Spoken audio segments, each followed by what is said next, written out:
Buenos días.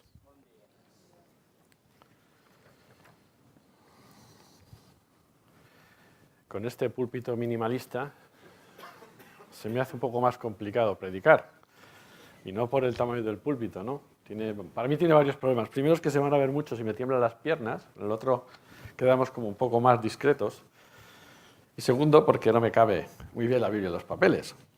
Y no es porque los predicadores tengamos que usar la Biblia más grande, sino porque es la Biblia que tiene la letra más grande aquí en mi casa y ya necesito. Yo recuerdo cuando la primera vez fui al oculista, porque el brazo empezaba a no darme lo suficiente para leer el móvil, ¿no?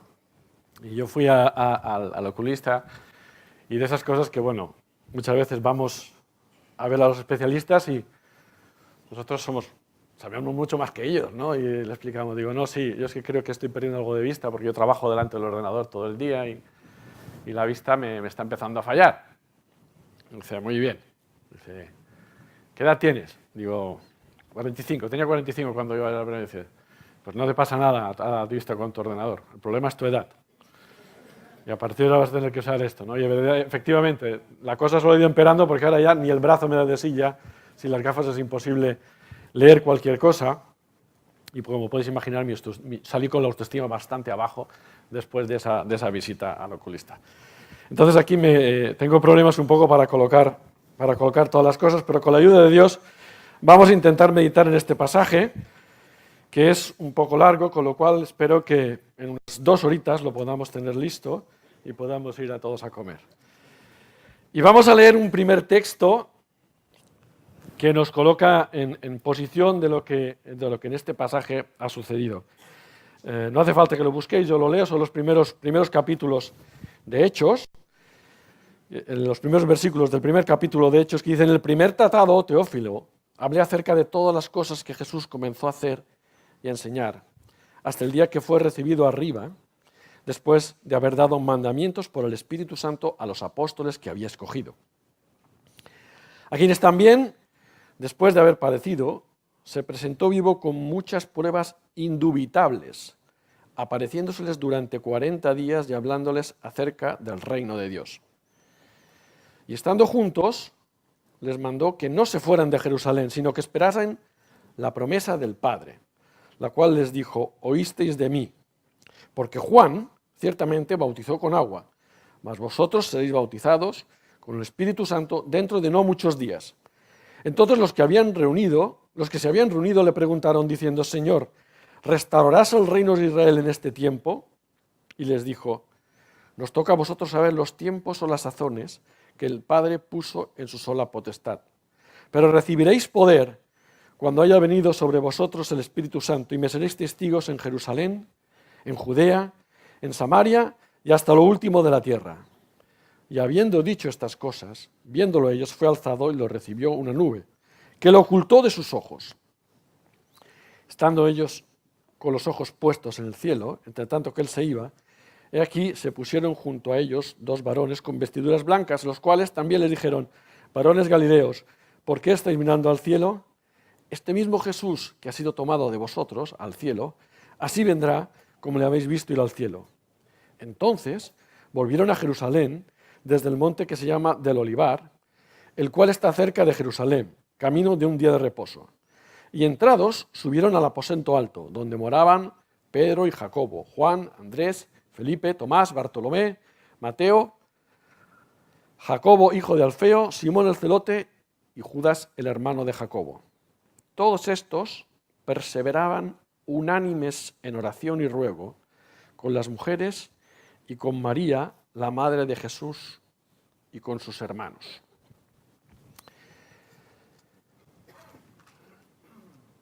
Recordad este texto que hemos leído porque vamos a hacer referencia a él posteriormente. Cuando estaba preparando este mensaje, y ha sido un mensaje pospuesto en varias ocasiones por problemas de agenda, por problemas de situaciones de calendario,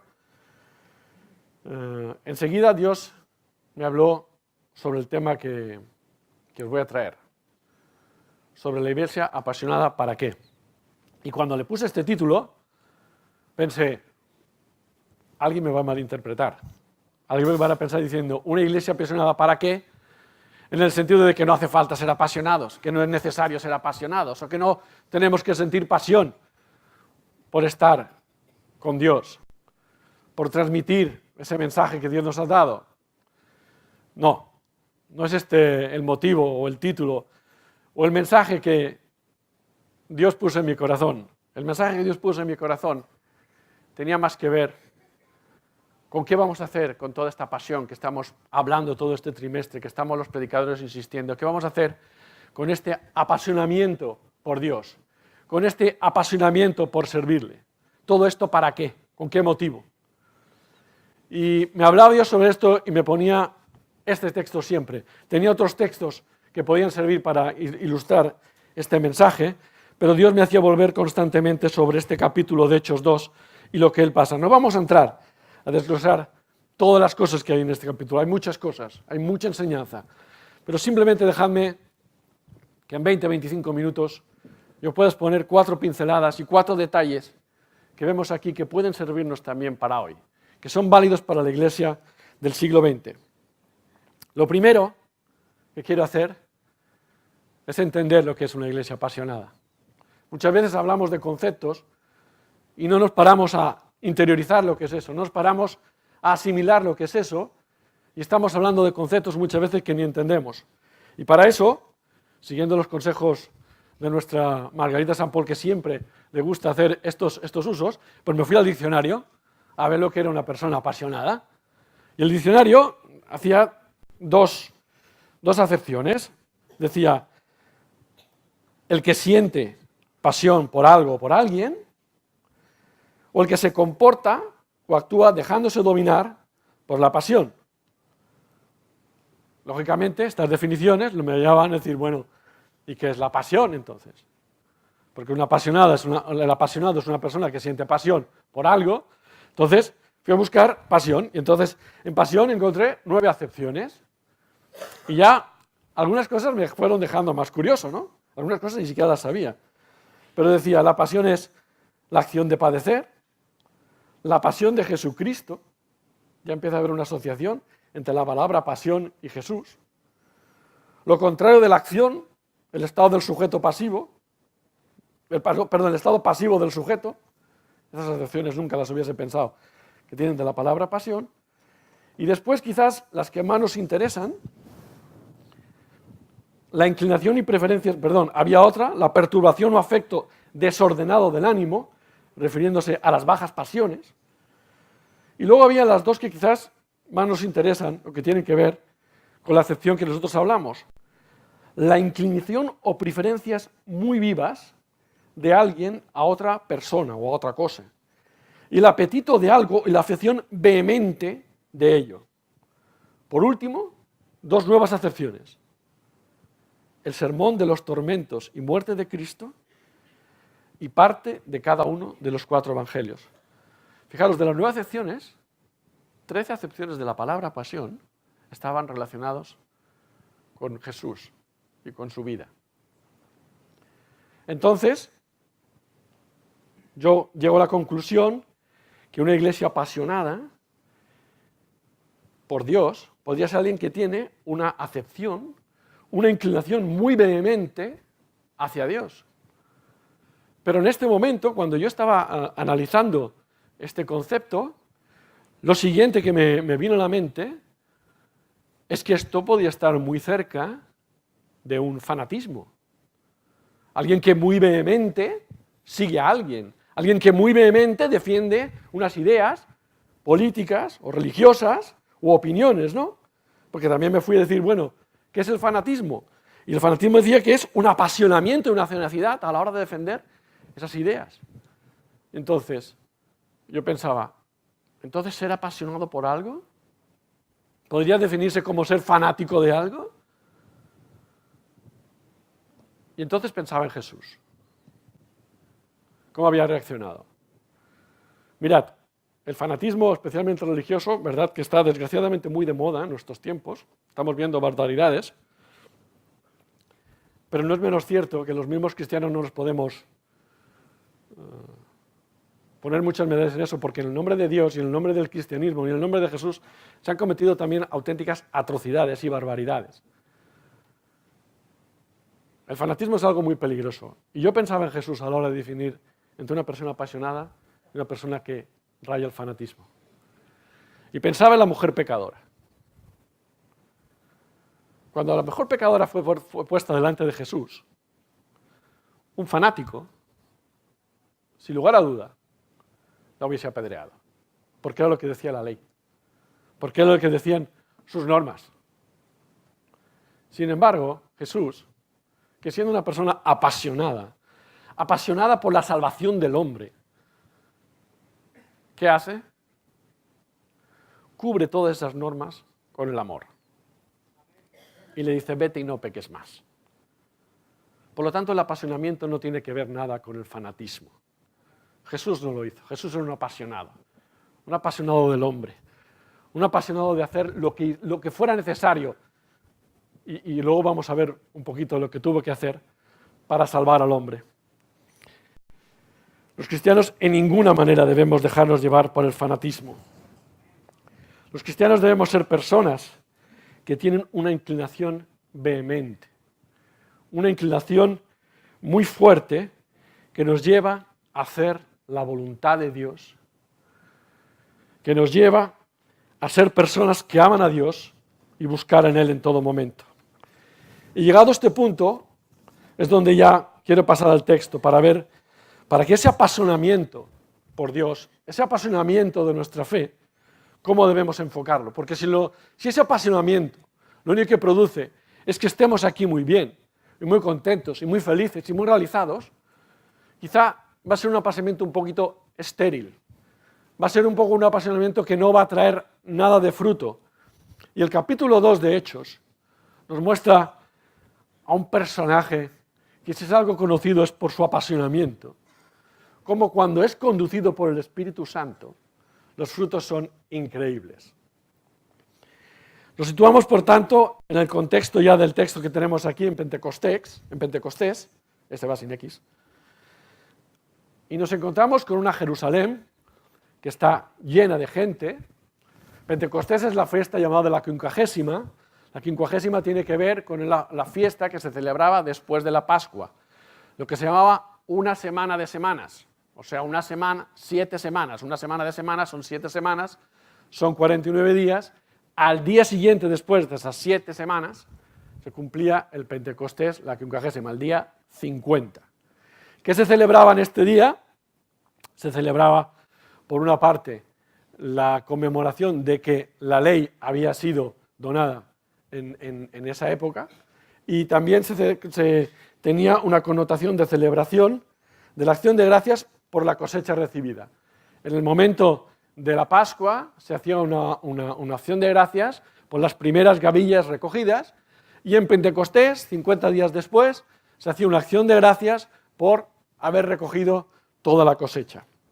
Entonces, vemos que es un día muy especial, porque es un día no laborable, lo que vendría a ser un festivo nuestro, es un día de gran celebración, había actos en el templo, y era un día también donde muchos judíos volvían a Jerusalén, judíos y prosélitos también volvían a Jerusalén, porque era un día especial de dedicación, y entonces podemos entender que Jerusalén estaba lleno ese día, estaba lleno de gente, las calles estaban llenas de gente, y Dios, que no hace nada de forma improvisada, que no hace nada de forma casual, sino que lo tiene todo preparado, tenía para ese día algo muy importante preparado. Estamos, como decía, Jerusalén estaba lleno. Perdón.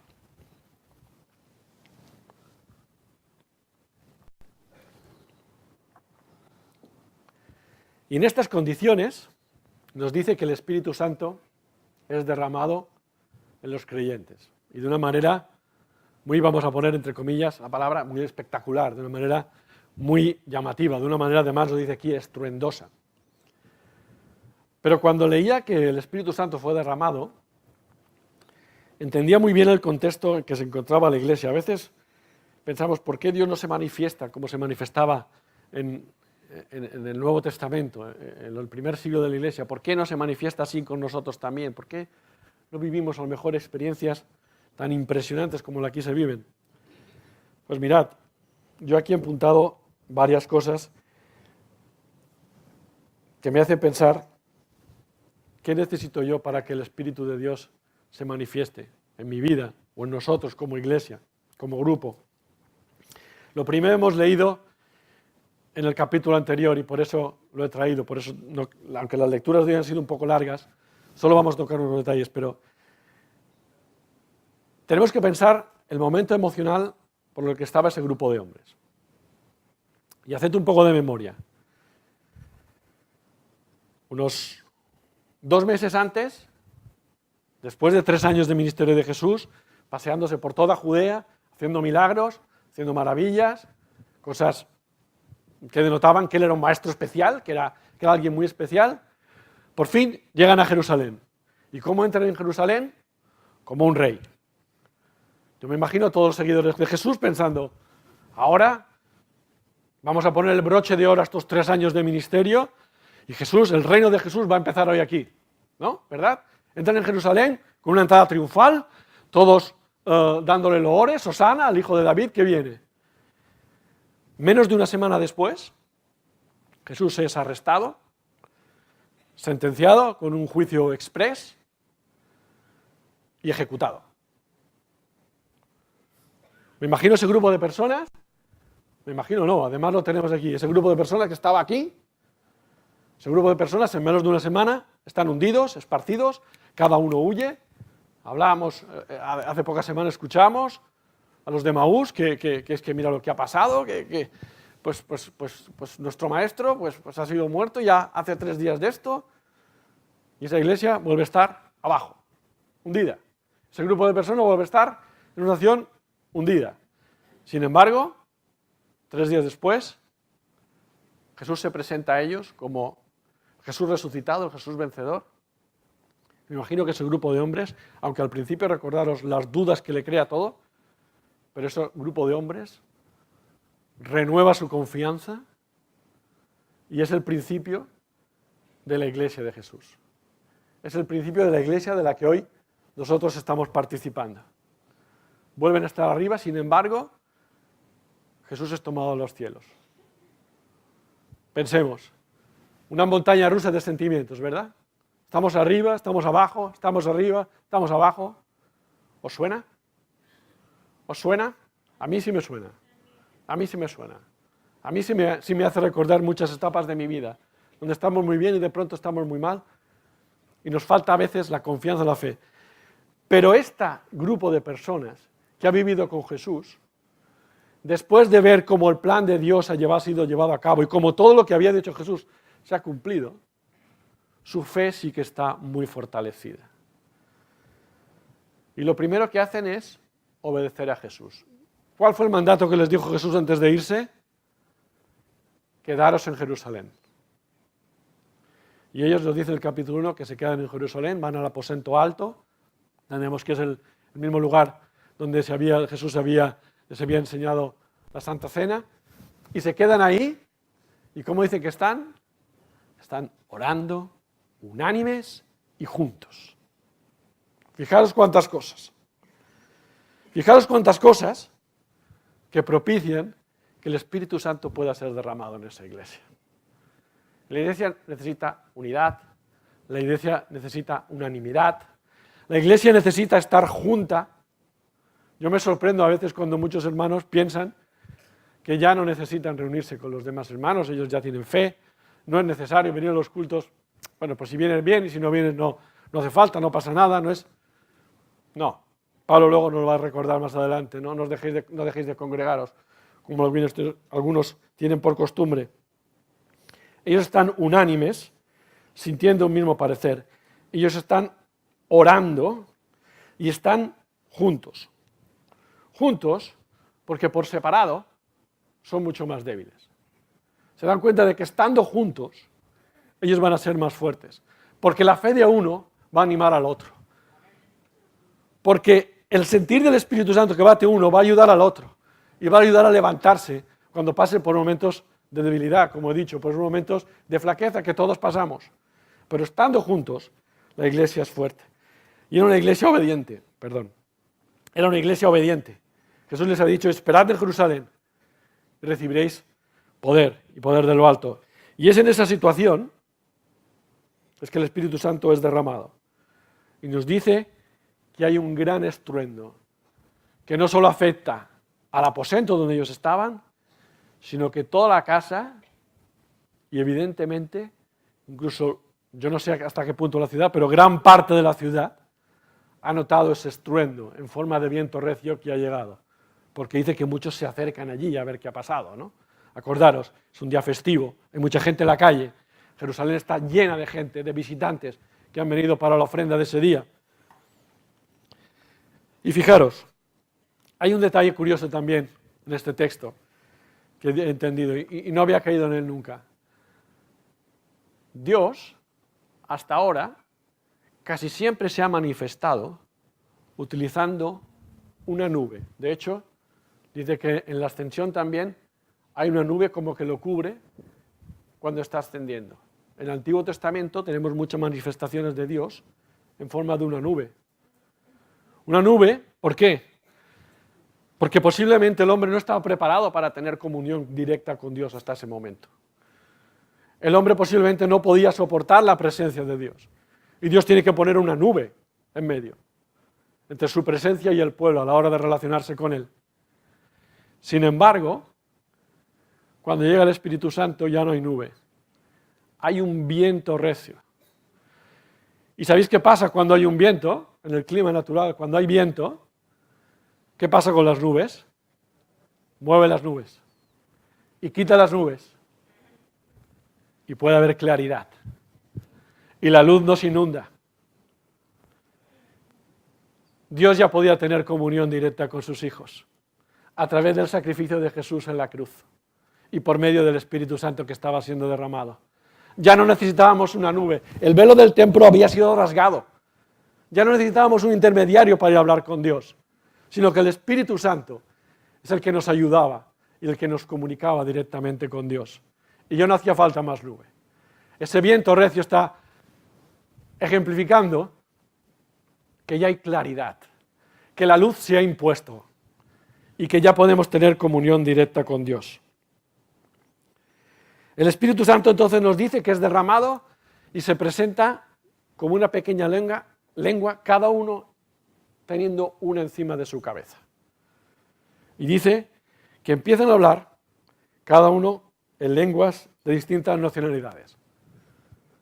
Más o menos como yo aquí, pero un poco distinto. Yo puedo hablar aquí para chilenos, argentinos, ecuatorianos, venezolanos, mexicanos, pero porque hablamos el mismo idioma.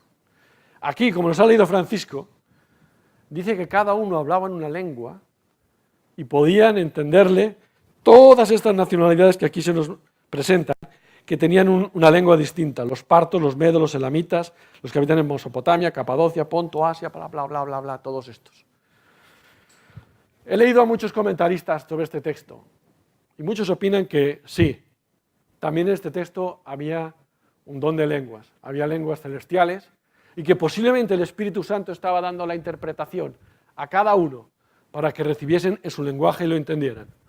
Aquí no se menciona expresamente, aquí lo que se dice es que diferentes gentes estaban pudiendo entender a personas que dicen, ¿no son estos galileos? Por su acento, me imagino. Acordaros que a Pedro también le dice, no, tú tienes acento como de Galileo. El Galileo me imagino que debía tener un acento particular. Dice, no, no son estos galileos, sin embargo, le estamos oyendo hablar en todos los idiomas y nosotros lo estamos pudiendo entender.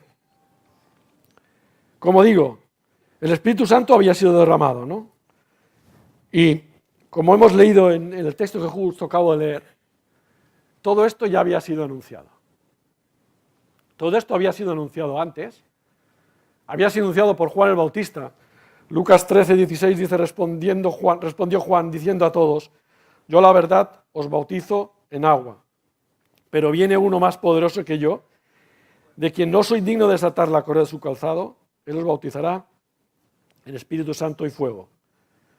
Unos se sorprenden de lo que está pasando y no entienden el fenómeno.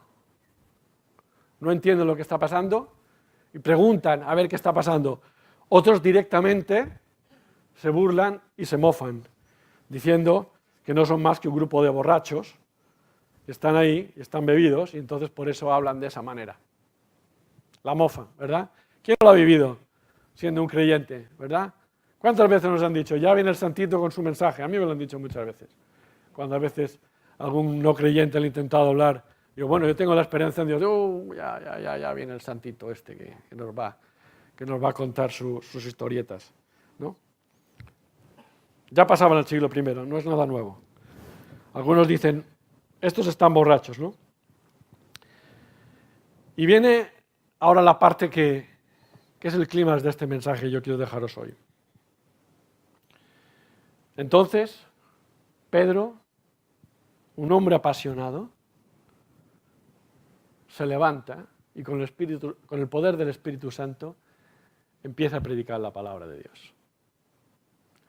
Empieza a hablarle a esta gente. Hermanos, para esto necesitamos ser una iglesia apasionada. Una iglesia que busca servir a Dios con todas sus fuerzas, que busca honrar a Dios con todas sus fuerzas, para hacer la obra de Dios. No nos podemos quedar como iglesia mirándonos el ombligo y diciendo qué bien estamos, y hemos tenido un tiempo de alabanza precioso, y hemos tenido unas reuniones preciosas. No nos podemos quedar aquí. El Espíritu Santo fue derramado, y lo primero que hicieron esos hombres, ¿qué fue? Predicar la salvación a las naciones. Para eso necesitamos ser una iglesia apasionada. Para eso es que Dios quiere que vivamos con pasión el Evangelio. Para eso quiere que nosotros vivamos vehementemente la fe que un día hemos recibido de parte de Dios. Pedro se levanta y poniéndose en pie juntamente con los 11. La predicación del Evangelio no es cosa de un llanero solitario, no es cosa del pastor, que hoy supongo que estará predicando en otro sitio. No. No es cosa de los ancianos, simplemente, no. Pedro se levantó juntamente con los 11. También esos comentaristas lo que están diciendo es que posiblemente este mensaje, que aunque aquí se le atribuye únicamente a Pedro, posiblemente los 11 estaban predicando este mensaje, posiblemente cada uno en la lengua de los partos, de los medos, de los elamitas, de los romanos que estaban por allí, de los griegos, y todos lo estaban entendiendo. La obra de Dios es una cosa de su iglesia, de toda su iglesia. Y hay trabajo para todos. En la extensión del Evangelio hay trabajo para todos. Y aunque no vamos a entrar a detallarlo, sí quiero revisar un poco el mensaje de Pedro, porque me ayuda en muchas cosas, me ayuda a mí y me ayuda a cada uno de nosotros de cómo debemos hacer ese mensaje, cómo debemos predicar el mensaje del Evangelio. Está muy de moda la motivación personal, ¿verdad? Los libros de autoayuda son... Bueno, yo que viajo mucho en los aeropuertos, tienes un estante con revistas cuando estás saliendo, un estante con novelas y un estante casi del doble de los anteriores con libros de autoayuda, de motivación, de mejora. Y está muy bien. Pero el primer argumento que usa Pedro en su mensaje es la palabra de Dios. Y a veces las iglesias perdemos el norte de estar predicando mensajes bonitos, mensajes adecuados para que la sociedad no los rechace, y perdemos el objetivo de predicar la palabra de Dios. Lo primero que hace Pedro es asir de la palabra de Dios, dice, todo esto que veis aquí, esto ya estaba profetizado en el Antiguo Testamento, los profetas de los cuales vosotros os llamáis sus hijos, ¿no? Vuestros padres. Y menciona un hecho muy importante, ¿no? Del profeta Joel, aparte de derramar el Espíritu Santo, habla del día grande del Señor. Mirad, los judíos tenían una cosa muy clara sobre el día grande del Señor. Mirad, ellos tenían muy claro que ellos eran el pueblo escogido de Dios, y el pueblo escogido de Dios con la misión de un día tener un lugar de preponderancia, un día de gloria, como pueblo escogido por Dios. Sin embargo, también tenían muy claro que ellos eran una nación muy pequeña y que por medio de humano, ese momento de gloria, ese momento de esplendor, ese momento que ellos esperaban como su día glorioso, por medios humanos, eso iba a ser prácticamente imposible que se produjera. Y por tanto tenían claro que iba a haber una intervención divina en la historia, iba a haber un momento en la historia en que ellos iban a ser, Dios iba a actuar, iba a ponerlos en ese lugar predominante, en ese lugar de gloria. Ellos separaban entonces la historia en el día grande del Señor y separaban el tiempo presente del tiempo por venir después de la intervención de Dios. Pues Pedro les estaba diciendo, no hace falta que esperéis más. Ese día ha llegado. Dios ha intervenido en la historia de la humanidad y ha intervenido mandando a su Hijo Jesucristo. Y ya no hay más separación. Y ya hay un momento diferente entre un antes y un después. Ya hay una situación diferente. Dios ya ha intervenido en la historia. Y les presenta el mensaje del Evangelio, dejándoles muy claro, por un lado, que la cruz no fue un accidente, que todo estaba predeterminado para que sucediera así, que Dios lo tenía en su plan, que eso no quitaba que crucificar a Jesús había sido un auténtico crimen, porque era inocente, y ese juicio no se soportaba por ningún lado. Sin embargo, fue un juicio exprés y fue ejecutado, pero que Dios estaba al control en todo momento de lo que estaba sucediendo. Que la pasión de Jesús era algo que Jesús mismo sabía que tenía que pasar, por lo que tenía que pasar, sabiendo el dolor que ellos le iban a comportar. Que la muerte en la cruz hacía, en principio, inviable que Jesús fuese el Mesías, porque la muerte en un madero lo convertía en maldito. Lo cual, desde el punto de vista de los judíos, hacía que eso fuera absolutamente imposible, que ese fuera nuestro Mesías. Pero está maldito desde que ha sido colgado en una cruz. Pero que él venció incluso la mismísima muerte con la resurrección. Y en la resurrección estaba sellando su victoria final. Y de que ya había un antes y un después. Ya había una era presente y una era por venir. Y era la era de Jesucristo, donde él se ofrecía salvación, como dice, y hablo del Antiguo Testamento, donde parecía que solo la salvación era para el pueblo de judío, en el versículo 21, y todo aquel que invocara el nombre del Señor será salvo. La resurrección no hace otra cosa que confirmar y refrendar que Jesús era el Mesías. Pues bien, como he dicho, no vamos a entrar en todo el meollo de este mensaje, solo quería una pincelada. Pero quería ver la pincelada de que la pasión por Dios, la pasión por la fe, tiene como consecuencia cosas increíbles. Porque a mí, lo más increíble de aquí no es el derramamiento del Espíritu Santo, que yo para mí lo quiero. Y seguro que todos vosotros para vosotros también lo queréis. Pero el poner en marcha los dones y la obra que Dios hace en nosotros, como ha sido el derramamiento del Espíritu Santo, produce la conversión de 3.000 personas. Aquí nos planteamos si tenemos que abrir otro local o tenemos que hacer turnos en la iglesia, pues somos entre 300 o 400 personas. Hermanos, con la guía del Espíritu Santo y poniéndonos en marcha, como hizo Pedro en aquel momento, poniéndose en pie juntamente con los 11, necesitaríamos simplemente 10 locales como este para atender a toda la gente. Y eso es la grandeza. Y esa es una iglesia apasionada en movimiento. Para eso nos quiere Dios. Y yo creo que esto puede suceder actualmente. Estas son unas cosas que podrían suceder actualmente.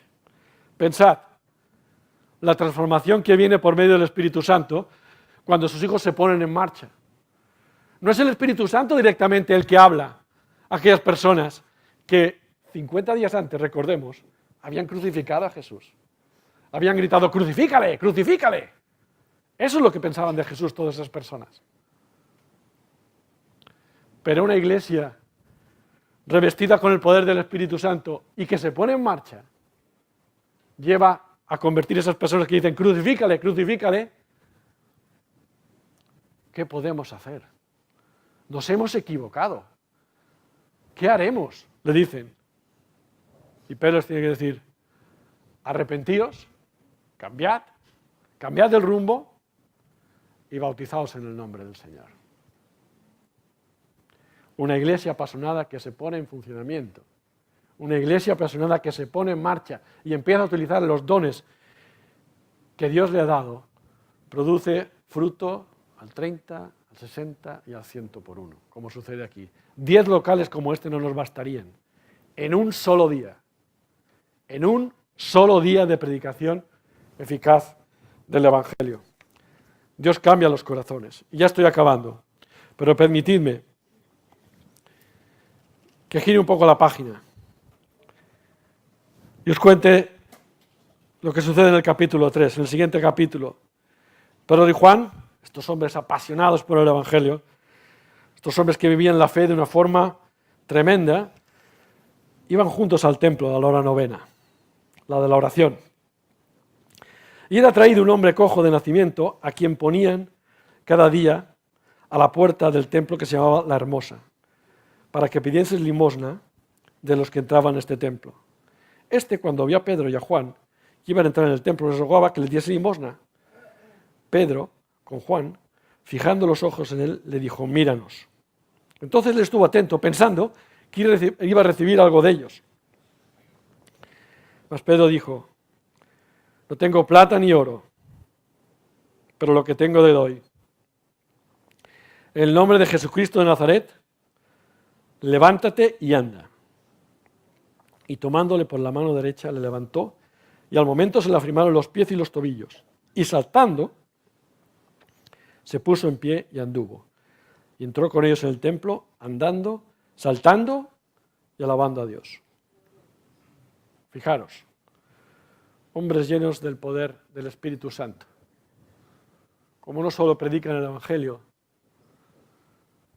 sino que son influyentes en medio de la sociedad en la que están.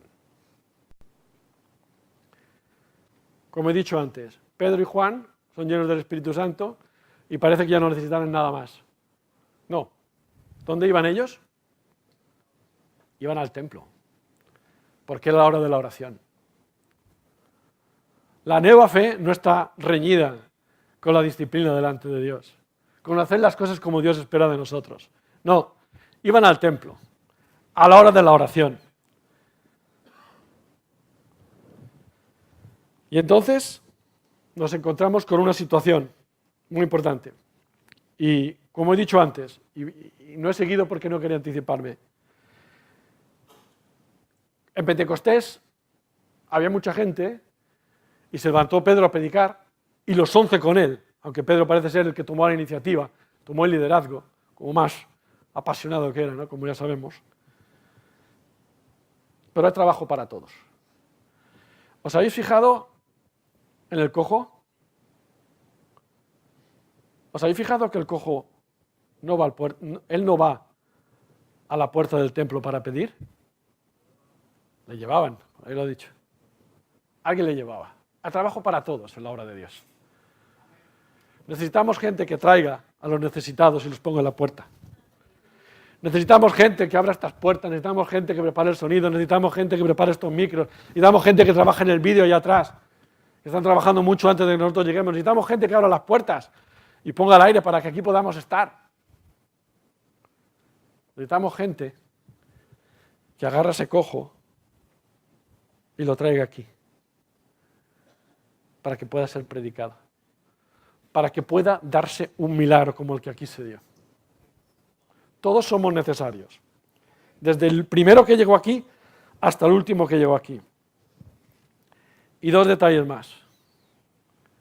Pedro le dijo que no tenía ni plata y no tenía oro, pero le daba lo que tenía, su fe. Eso no lo podemos negar. Si tenemos algo de plata y algo de oro, también vamos a hacer bien cuando pasen las ofrendas, ayudar, porque aquí tenemos que mantener todo esto local, ¿verdad? Pero Pedro dice, no tengo plata y no tengo oro. Cuentan que un papa le enseñó a un señor todas las riquezas que tenía, dice, yo no puedo decir como Pedro, no tengo plata ni oro. Y la persona que le estaba diciendo, sí, y a lo mejor tampoco tiene usted la fe. Pero dio lo que tenía, su fe. Nosotros tenemos que estar dispuestos a darle a Dios y a nuestros semejantes, a aquellos que estamos nosotros, lo que tenemos. Pedro dio lo que tenía y el milagro sucedió. Y fijaros bien, ¿qué pasó? Pedro dijo, en el nombre de Dios levántate y anda, ¿y se levantó? No, no se levantó. ¿Quién lo levantó? Pedro. Pedro le asió de la mano, le tiró y le levantó de él. Esa es una iglesia apasionada, que hace sus donas correctamente. Pedro dijo, levántate, le dio la mano y lo levantó. Y entonces sus piernas se le afirmaron, porque lógicamente el milagro no era de Pedro. El milagro no era Pedro, el milagro era la fe de Pedro. Pero Pedro tenía que hacer su parte. Y a veces a nosotros se nos olvida que nosotros también tenemos que hacer nuestra parte. Pedro, ese hombre que si recordamos unos capítulos más atrás, había pasado de reconocer, de tener la revelación de que tú eres el Cristo, el Hijo de Dios, a negarlo y dejar a Jesús de lado y quedar roto, traicionarlo y quedar roto y derrotado y a tener que romper su corazón delante de Jesús a la tercera de preguntarle, Pedro, ¿me amas? Pero ese Pedro revestido con el poder del Espíritu Santo se pone en marcha. Toda esa pasión que Pedro tenía, todo ese ímpetu que Pedro tenía, Pedro lo pone en las manos de Jesús y empieza a predicar el Evangelio por hablar de Jesús y testificar a los demás con unos resultados espectaculares, pero es que además, cuando va el tiempo de la oración, Pedro también dice, no tengo muchas cosas que ofrecerte, pero lo que tengo te lo doy. En el nombre de Jesús, levántate y anda. Le da su fe, le comparte su fe, lo que tiene, hermanos. Es momento de compartir con Dios, compartir con los demás lo que tenemos.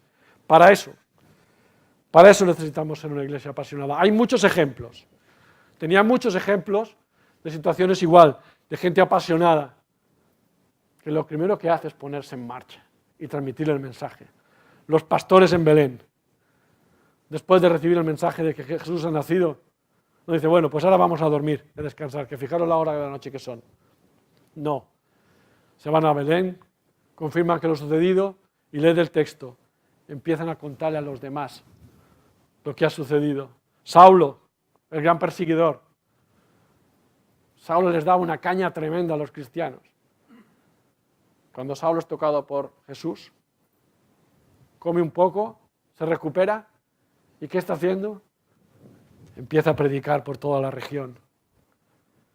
Hermanos, Dios quiere que seamos una iglesia apasionada para transmitir el mensaje de salvación a las naciones y para ser útiles en nuestra sociedad, que lo necesita mucho.